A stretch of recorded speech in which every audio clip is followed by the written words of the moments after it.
ఎందుకు వెళ్ళకూడదు? అతను మన మనిషి కాదు, అవతల బాలకృష్ణ. అప్పుడప్పుడు తారక్ అంటాడు అని. అంటే మనుషులు అన్నాక వేరే వాళ్ళ మీద అభిమానం, ప్రేమ ఉండకూడదా? నా మీద ఆప్యాయత ఉండకూడదా? ఇదేంటిది? మా ఇంట్లోనే మా అబ్బాయి సూర్య అంటే చాలా ఇష్టం. అంత మాత్రం చేత వాడి ఫంక్షన్ వెళ్ళకూడదా? వాడితో కలిసి భోజనం చేయకూడదా? వాడితో ఉండకూడదా? అలాగే మరి మూర్తి గారు అడిగారా, నాగేంద్ర అడిగారా, ఎవరు అడిగారో తెలియదు కానీ అక్కడ ఉన్నారు, వెళ్ళిపోయారు మూర్తి గారు.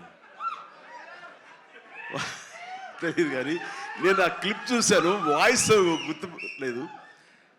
మీరు బాలకృష్ణ కాంపౌండ్ కదా విశ్వక్షేణ్, ఇప్పుడు మెగా కాంపౌండ్ నుంచి ఆయన ఎలా వచ్చారు అని చాలా చక్కగా సమాధానం చెప్పాడు. మా ఇంటికి కాంపౌండ్ ఉంది కానీ ఫిలిం ఇండస్ట్రీ కాంపౌండ్ లేదని. I appreciate.